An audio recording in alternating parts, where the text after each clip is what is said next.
In the recent video, I gave you the example of my family dinners, revealing how the divine masculine is embodied in everyday life. This looked like an initiation, setting the table, where the kids are being initiated into greater responsibility. Boundaries was another example. Setting the boundaries of no phones or no TV when we are having our family dinner. Consequences, those who don't respect those boundaries then will experience the consequences of not being able to return to the table, protecting the sacredness of our family dinner,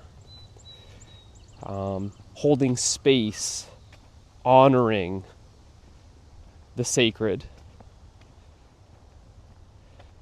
These are just a few of the qualities, the divine masculine qualities in that example.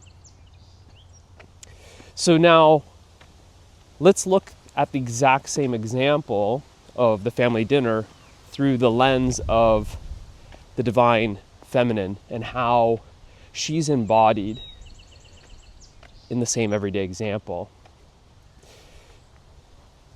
Well, it starts off as spontaneity of the meal. Sometimes I spontaneously open up the fridge and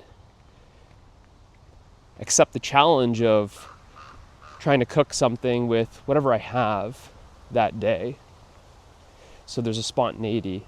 There's the flow of preparing the food or going to the grocery store, getting whatever wants to be cooked that day, that evening. So there's the flow, going to the grocery store, picking out the ingredients, preparing the food, cooking the food. There is the quality of nurture, care, nourishment, caring for my family as the caregiver, nourishing their soul with the food. The food is quite literally made of love, putting my heart into the meal. Self-expression, artistic expression. The food is not just food to me. It's an art form. It not only tastes delicious, it looks beautiful on the plate. So it's seen as an artistic expression. The colors, the textures, the flavors, it's all a form of art to me. Pairing the meal with music, whatever we're having that evening, whether it's Mexican or Japanese or Thai or Indian or Italian, whatever it is, I pair the meal with the music from the culture it comes from. A vegetable teriyaki stir fry gets Japanese music. Taco Tuesday gets Mexican music. It's like that. It's seen as another form of expression, creativity, art, sensuality, bringing in more of the senses, the richness of the senses. Crafting, cultivating the vibe, the environment, making that experience more authentic by bringing in the music. It's seen as celebration, the quality of communing, the social that happens at the table with the kids, hearing about their day, interacting with my wife.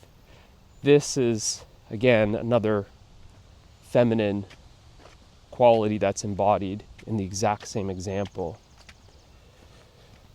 There's a playfulness to the whole experience to the meal itself. The creativity is at play. My kids, I've got a daughter who's 9 and a son who's 7 and another son who's 5. They're at that age where they haven't forgotten their creativity. They're still very much alive in them. And this creative expression is really one of those feminine qualities, to express yourself and to imagine. So we have fun, we play. We imagine that we have a restaurant. It's the kitchen, it's the table, and we give a name to our restaurant.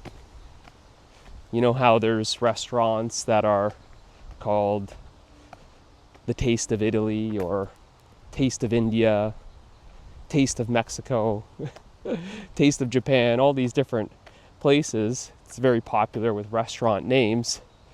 Well, our restaurant is called Taste of Love. It comes from the secret ingredient. Often when I make meals for our family or our extended family or have friends over, they often ask, why does this food taste so good? What's the secret ingredient?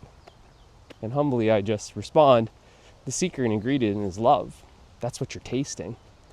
And it's true, because it's really made of love. It comes from my heart. It's actually a transmission of love. So that's the name of our restaurant. And we co-create a menu. We have staples on our menu. Like I mentioned, might be Japanese vegetable stir fry or a soup. We do tacos every week, make homemade pizza every week. We have our staples, our menu in rotation. It's not super rigid. It still allows the flow of spontaneity, but it does have that, this is more of the masculine quality, the stability, the consistency, the structure, the order. We co-create it together, making sure that everyone likes this menu, making sure that it's a menu that is nourishing. So we have these meals on our menu at our restaurant. Sometimes my daughter puts on her cute little apron and has her little notepad and pretends to take orders.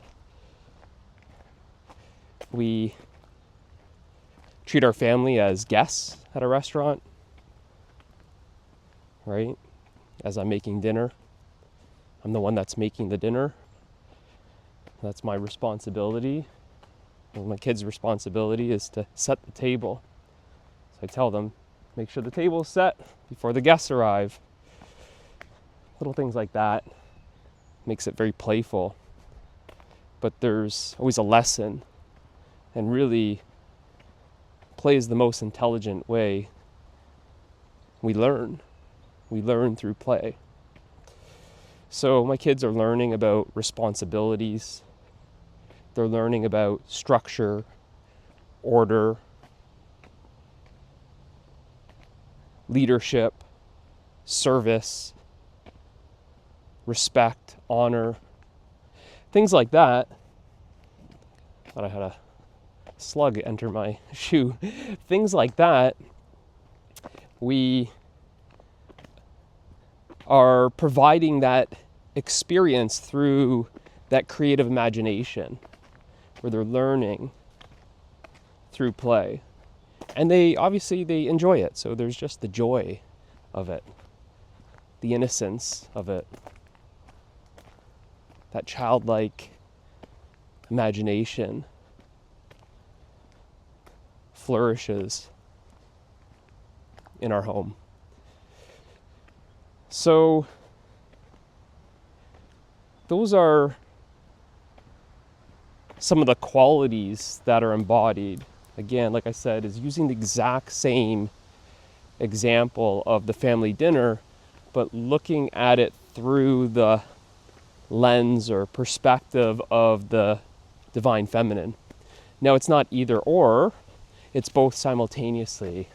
And this is the divine union of living truth. Now, if this interests you and you want to stop conceptualizing this and start experiencing this, then I invite you to join me in living truth.